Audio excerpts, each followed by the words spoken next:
I just wanted to relate a very strange experience I had this week and to promote something that came to me.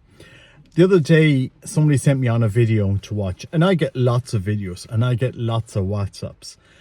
So much so, I don't respond to many, and I don't get a chance to watch many of the videos I get sent on.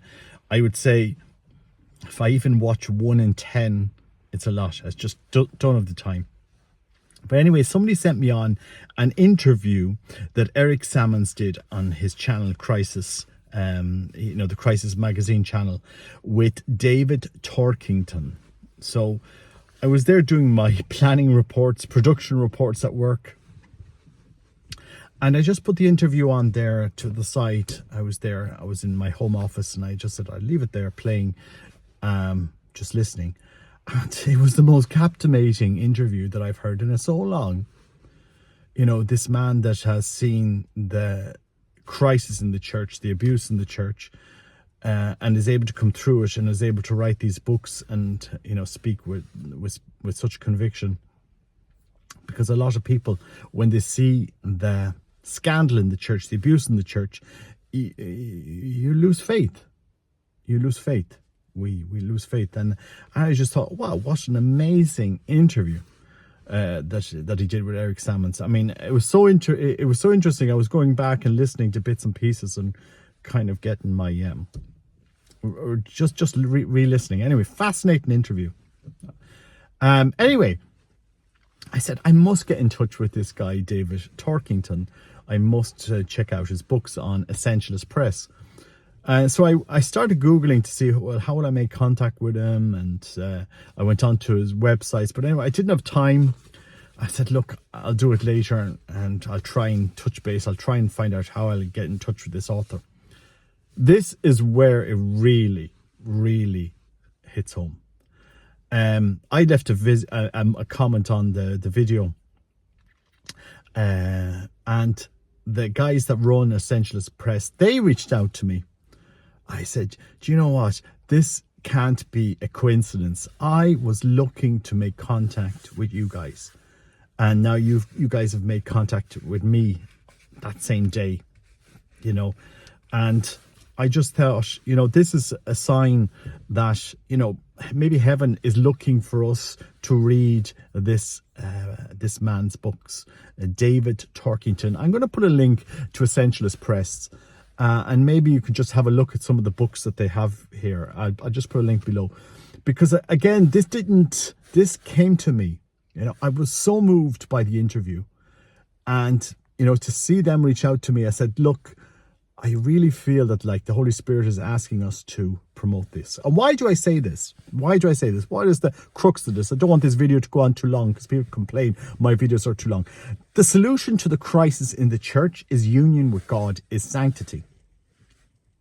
There is no other solution. Only the saints transform the church. It can seem audacious to say this, but there is no other solution other than saints in the church. You can point fingers at bishops all you like. You can point fingers at cardinals and popes all you like. But the faith isn't an institution. The faith is an encounter. It's personal relationship with Christ. It's union with God. And how do you achieve that? It's through contemplation and prayer. There is no other solution. There is no other solution. You need to allow God to transform you. Union with God is really all God's work in you, if you think about it. We can't make ourselves saints as much as we'd like to. The analogy comes to mind as somebody looking to get suntanned. Well, you can't do it in a day. You can spray on fake tan, but that'll wear off and people will see through it very, very soon, and you can't just go out into the sun. It's small exposures over many days will give you this. It's a poor analogy, but people will capture what I'm saying is it's all work of that sun, that light that comes on us slowly, that transforms us. And so the only solution to the crisis in the church is sanctity. The only way we will be saints is through contemplation and prayer. And we need to look at the lives of the saints over the last 2,000 years, from St. Paul up to the present day, to Padre Pius, all of these people. And we have to be audacious to say, this is what God is calling you to, is union with him. We all have our own story, and that might take 20, 30, 40, 50, 60, 70, 80 years, but that's our mission. So I just thought that the conversation resonated a lot with me, Eric Salmon's interview. I do encourage people to go and listen to it.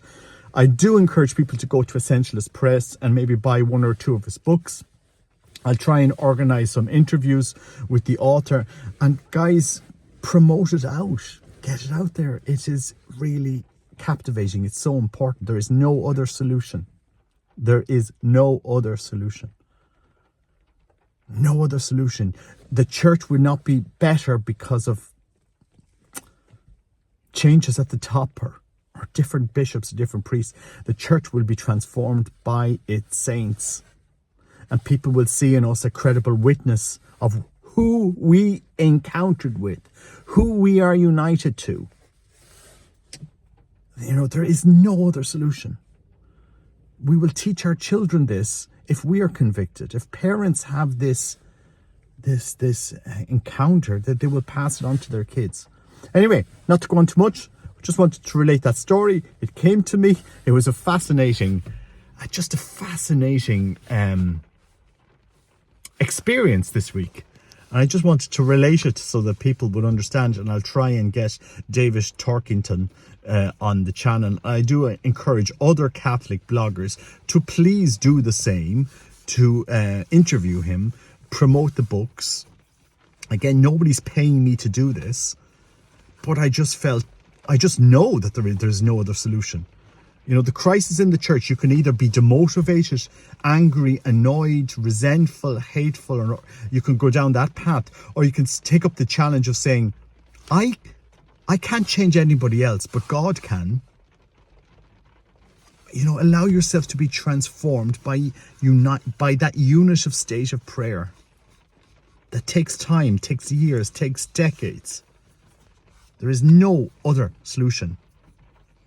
It's going back and it's rereading John the Cross, Teresa of Avila. It's rereading everything that St. Paul wrote. It's rereading the Desert Fathers. It's rereading the Church Fathers, the Philokalia.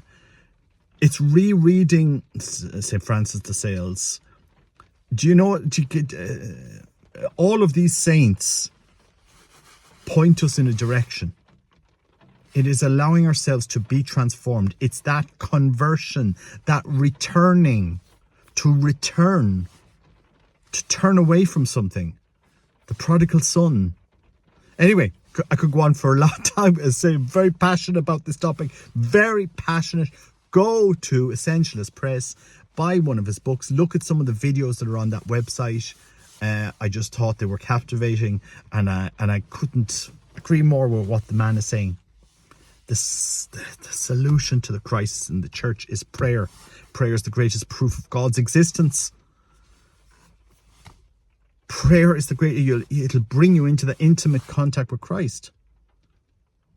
It's a union of love, a meeting of two hearts. And then God does all the rest. God does all the rest. God bless you. Take care. Bye bye.